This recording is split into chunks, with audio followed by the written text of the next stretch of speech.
And finally for us tonight, taking the stage to spread the word. David Duchemin is a Christian and a comic in that order. His high-energy act ends with a bang and a message, and that is where the monologue becomes a sermon. To Duchemin, that's the fun part.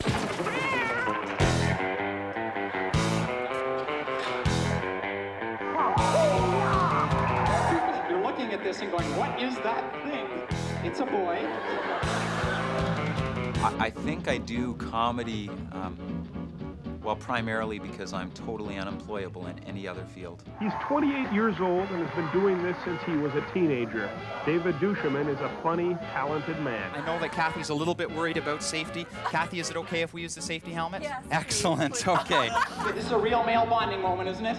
I think my show is audience participation oriented primarily because, well, frankly, I only have about 5-10 minutes of really good material and I need to stretch it out. Soft spot, just like this. David Copperfield, yeah, well, he flatly denies that we know each other. That's been a bit of a sore spot in our friendship. Okay, there's a lot of trust. So we'll try this one more time. Here we go. Raise your eyebrows. Raise your hand. Here we go. We'll do one more time.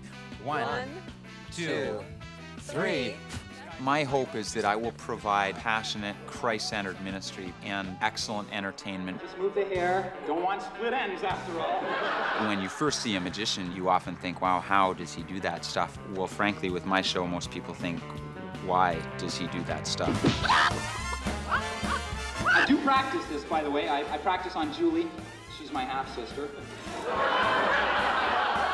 I never learned how to stop. Oh, no. My feeling is there's no reason why the entertainment value should suffer for the ministry and vice versa. The two should be together. God created us for a reason. He created us to have a relationship with Him. Duchemin doesn't live for magic and he doesn't live for comedy. He lives for Jesus. Guys, Jesus offers you freedom, but He offers it on His terms, not on our terms. My hope in my ministry is that people would see the truth behind the words that I say, that Jesus will set you free and can set you free. And when I do the straitjacket escape, when I escape from those chains and they fall off, that they understand that just as there's one way out of a straitjacket, that there's only also one way out of our sin and out of the things that tie us up and prevent us from having a relationship with God. The comedy's important, but the fact that Jesus sets us free into a relationship with the Creator, that's the most important thing of all. It's a boy! You can get anything in Alberta. I bought this whole case of these. They threw in a free gun rack. My style of comedy is very boy next door needs medication. If you close your eyes, I will close mine too. All right? God created us in His image, and part of that image is laughter. And so when we laugh, we participate in the divine, in the character of God in us somehow. Sleep.